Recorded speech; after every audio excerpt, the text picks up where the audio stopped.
Nobody in that weight room had ever seen a man walk out of it looking smaller than when he walked in. But that is exactly what happened on the afternoon of October 14th, 1972, when Arnold Schwarzenegger, seven-time Mr. Olympia in the making, standing 6 feet 2 inches and built like an ancient god cast in flesh and iron, stepped onto the floor of Gold's Gym in Venice Beach and decided that the 135-pound man stretching quietly in the corner needed to be put in his place. 10 minutes later, everything had changed. The room, Gold's Gym, Venice Beach, California. October 1972. Late afternoon. The Pacific air outside carries the smell of salt and sunscreen and the faint sweetness of cut grass from the parks along the boardwalk. Inside the gym, the air is entirely different.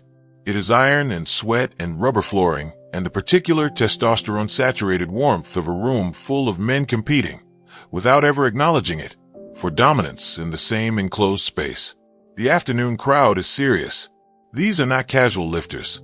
These are competitors, professionals, men who have spent years building their bodies into arguments. Barbells clang with the rhythmic authority of something religious.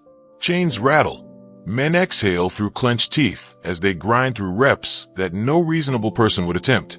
At the center of it all, unavoidably, is Arnold. He has been training at Gold's for 2 years and has already become its gravitational center. When Arnold enters a room, the room rearranges itself. People step back. The casual conversations around the free weights pause mid-sentence. Even men who would not describe themselves as intimidated find themselves acutely aware of where he is standing at any given moment, because that is what 245 pounds of sculpted mass does to a room's social geometry. He is 25 years old. He is already the best bodybuilder alive. He knows it, and more importantly, everyone around him knows he knows it. His confidence is not performance. It is architecture. It is load-bearing. In the far corner of the gym, on a padded section near the stretching mats, Bruce Lee is working alone. The two men.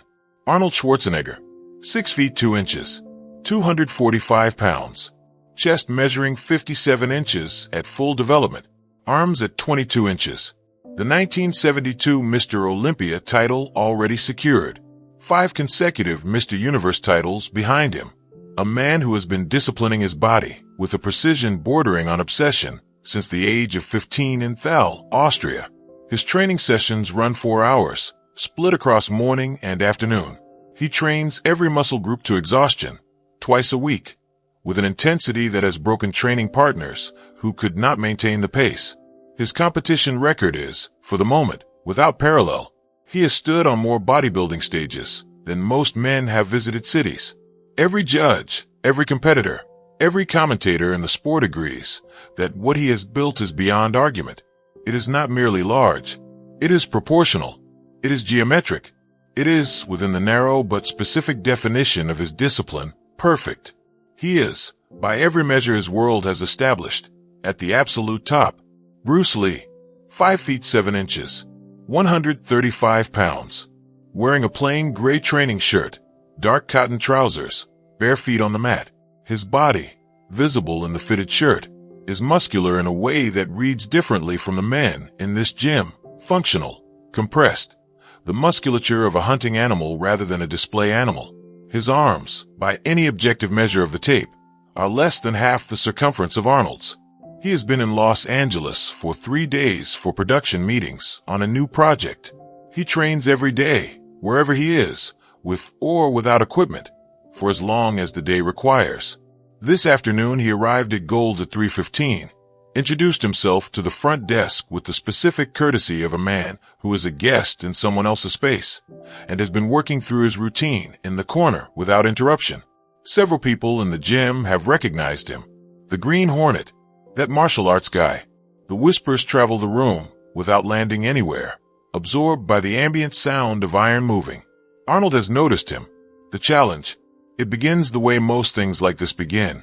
Not with malice, exactly. With certainty. The specific, comfortable certainty of a man who has spent years operating at a size that produces a particular kind of deference in other men, and who has begun to confuse that deference with a verdict about the world.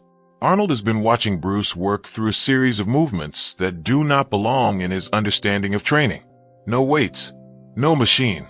Fluid sequences of strikes and holds and footwork that look, from across the gym, more like dance than exercise.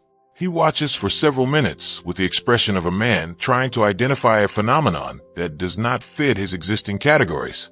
Then he walks over to it. He does this the way large men in gyms walk across floors toward things that have attracted their attention. With ownership. With the implicit assumption that the space they're moving through is, in some fundamental sense, already theirs.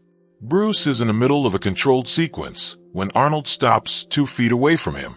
He does not apologize for the interruption. He looks at Bruce with the open, appraising expression of a man who expects to be looked back at with recognition. Hey, he says. Arnold. He says his own name the way a landscape says its name, because the name is, in his world, sufficient explanation for itself. Bruce stops the sequence. He turns toward Arnold and gives him the complete, unhurried attention he gives to everything that warrants it. He looks at him for a moment, looks at the extraordinary architectural achievement of his body without visible reaction. Then he says his own name in return. Bruce. Arnold studies him with open interest, the way a man might study a car that doesn't match any model he recognizes. He looks at Bruce's arms, runs the comparison his training life has wired into his assessment circuits, and arrives at the conclusion that his assessment circuits were designed to produce. He smiles, not unkindly exactly, with the benign authority of a man who is about to do someone a favor. Listen, he says, I've been watching you work over here. The movement stuff. Very fast. Very impressive. But we're wondering. He gestures toward the group of training partners, watching from 20 feet away. 8 men in total, most of them competitors. What does it actually do against real force? Against someone who can actually move you? Because speed is one thing, but in a real situation, you need mass. You need impact. You understand? He says this with the genuine pedagogical confidence of a man who has thought carefully about these questions for years and derived the conclusions he considers correct. Bruce looks at him for a moment. When he responds, his voice is level and carries no detectable edge. Not defending, not attacking. Considering. What kind of test did you have in mind? Arnold's smile broadens. He gestures toward the open mat section, the padded floor with the most space. Simple, he says. You try to move me. I try to hold position. We see what your speed actually does against a base that's real. No tricks. Just physics. He says this word physics with the confidence of a man who believes physics is on his side. The 8 men watching have moved closer. The way men always move closer when something is about to happen that will be worth describing later. A few are grinning. The arithmetic of the situation is obvious, and the obvious conclusion is funny to them, in the way that mismatches are always temporarily funny to people who are confident about the outcome. Bruce looks at the mat. He looks at Arnold. He removes his training shoes and sets them neatly to the side. All right, he says. Let's see. The confrontation. They take positions on the mat 8 feet apart. Arnold plants himself with the deliberate thoroughness of a man establishing terrain. Feet wide apart, weight dropped, shoulders back. The full 245 pounds arranged with the instinctive intelligence of a man who has spent years thinking about how to make his body unmovable. He is a wall. He has built himself to be a wall. He believes, with complete justification within the world he has inhabited, that he has never been significantly moved by anything. Bruce stands across from him, balanced, feet shoulder-width apart, weight centered and slightly forward, distributed evenly with the specific quality of controlled readiness that looks, to the uninformed eye, entirely unimpressive. He looks like a man waiting for a bus. The 8 witnesses have arranged themselves around the perimeter of the mat. Arnold spreads his arms slightly. An invitation. A door held open. Bruce moves. What happens in the next 10 minutes cannot be adequately described through the outcome alone. The outcome is simple. What matters is the architecture of it. The reason it happened the way it happened, second by second, exchange by exchange, is the lesson that the 8 men watching would carry out of that gym and would spend years describing and never quite getting exactly right. In the first exchange, Bruce closes the distance between them in a movement that 2 of the witnesses would later describe as containing no wasted motion. Not fast in the way a thrown object is fast, but efficient in a way that produced the same result. He attempts no direct force against Arnold's base. Instead, his hands find Arnold's left wrist and right elbow simultaneously. The pack saw and lop saw, the deflecting and pulling techniques that Wing Chun uses not to oppose force, but to redirect it. And for a single moment, one of Arnold's shoulders drops forward 4 inches from its anchored position. It is 4 inches. It is nothing. Arnold reestablishes immediately. But something in the room changes in those 4 inches. Arnold's expression, which had been carrying the slight smile of patient tolerance, shifts. Not into alarm, into attention. Real attention. The kind that costs something.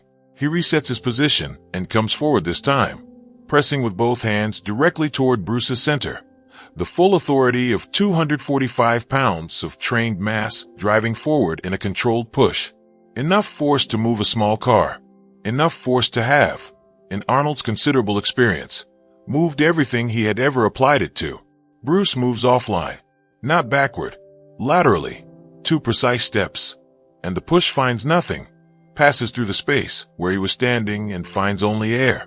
In the same fluid movement before Arnold can adjust, Bruce's right hand contacts the back of Arnold's left shoulder at a specific angle and applies a redirecting force that uses the momentum of Arnold's own committed push to continue his body's rotation past its intended stopping point.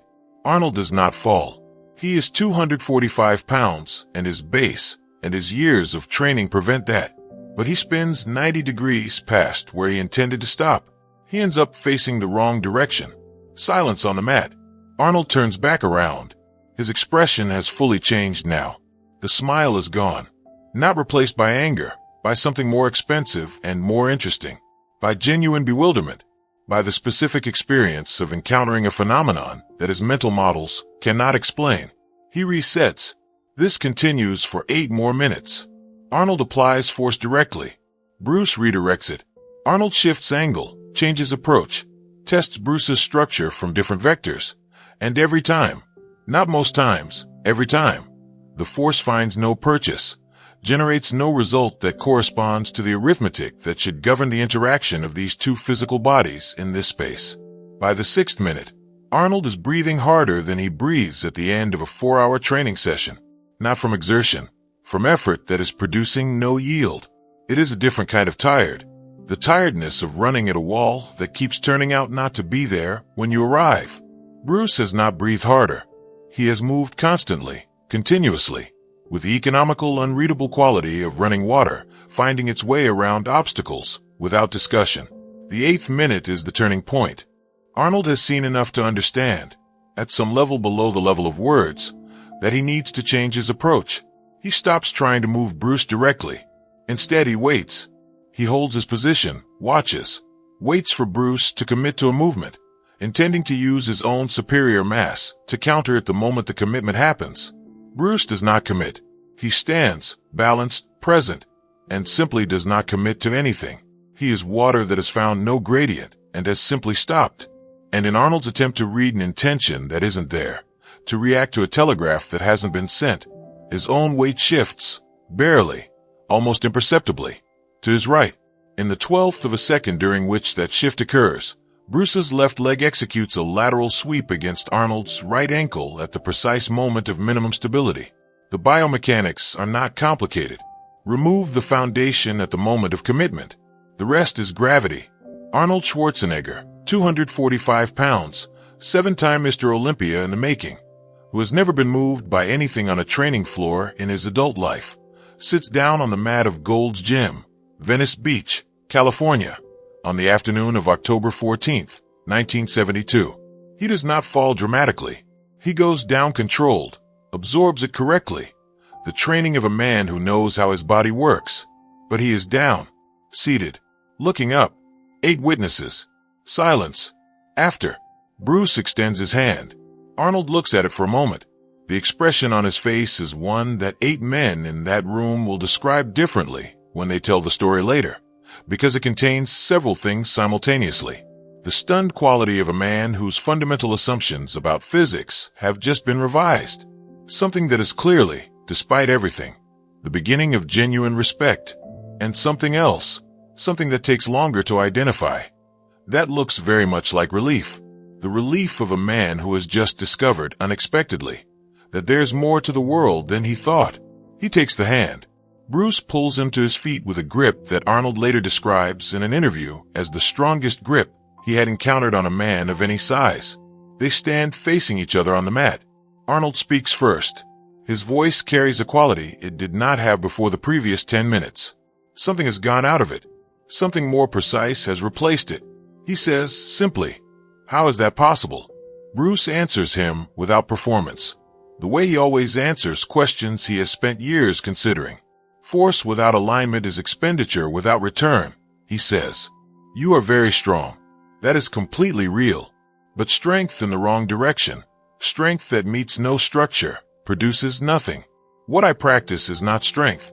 It is the removal of everything that wastes strength. The techniques exist to ensure that whatever force I generate, however small, meets the target without losing anything on the way." He pauses. "You are at the top of one version of what the body can be," he says. "There are other versions." Arnold is quiet for a long moment. The 8 men around the mat are quiet. Then Arnold asks the question that changes the afternoon from a demonstration into a conversation. He asks, "Can you show me?" The hour that followed, they trained together for the next hour. Bruce shows Arnold the centerline theory, the concept that the most efficient path between any 2 points in combat runs through the vertical midline of the body, and that all offense and defense should reference this line. He shows him Chi Saw, sticky hands, the Wing Chun sensitivity training that teaches a practitioner to read an opponent's structure and intention through contact rather than vision. Arnold's hands, which have spent years in contact with barbells and cables and the sculpted, unresisting surfaces of his own training, are clumsy at first, stiff. They want to push, to grip, to apply force. That is what they have learned. Bruce guides them into the different language of sensitivity, not applied force. Received information. By the end of the hour, Arnold is not good at it. It takes years to be good at it. But he understands something he did not understand at the beginning of the afternoon. His face carries the specific focused quality of a man who has been given a new problem worth solving. The 8 witnesses have not moved.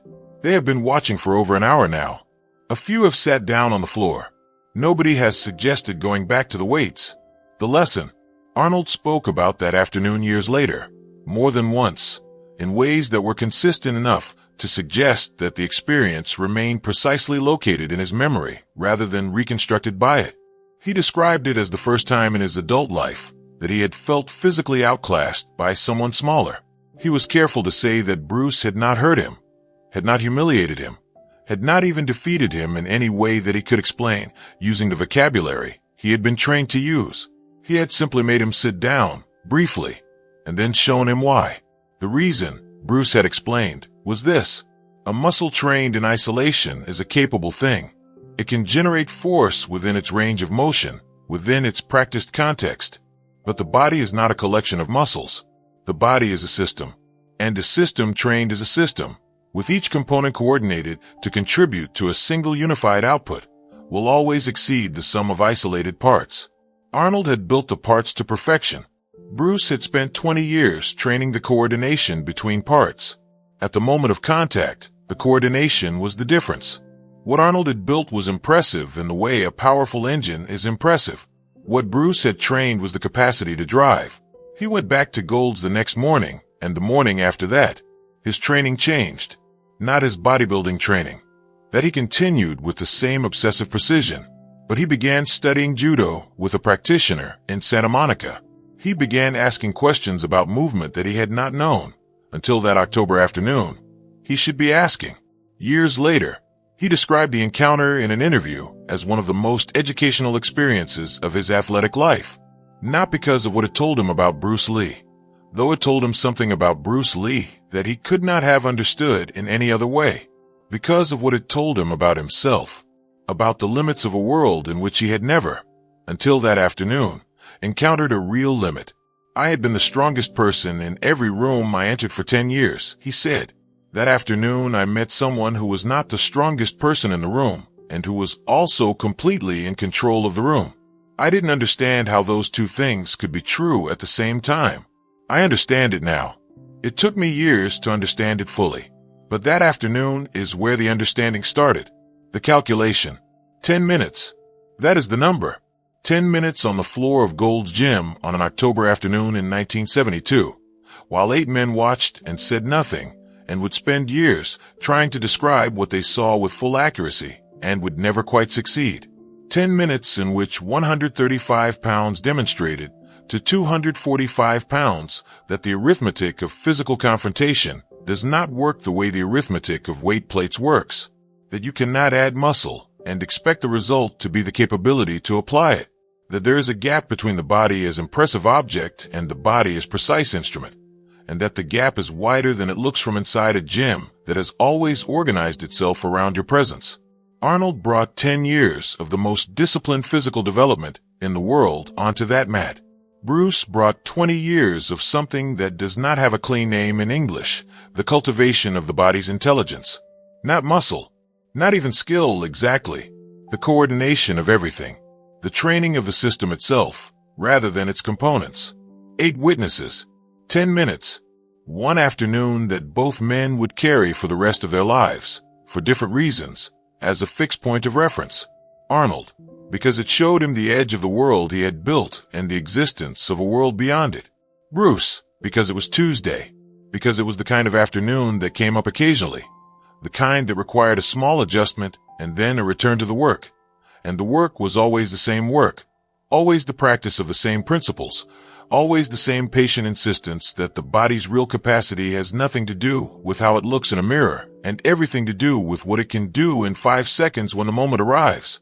He was back in his hotel room by 6 p.m. He made notes in the margin of a training journal. He had dinner. He slept. The next morning, he was working again before the sun was fully up. That is the story. Not what happened in the 10 minutes. What the 10 minutes meant. And 50 years later, every time someone in a weight room mistakes the size of a muscle for the capability of the system that contains it, that October afternoon in Venice Beach is still waiting, patient, unhurried, precisely balanced, to correct the calculation. If this story landed with you, if you've ever watched something that changed what you thought was possible, subscribe. There are 17 more stories like this one. Each one ends the same way. The smaller man teaches, and the larger one learns, and the lesson is always about the same thing. Be water.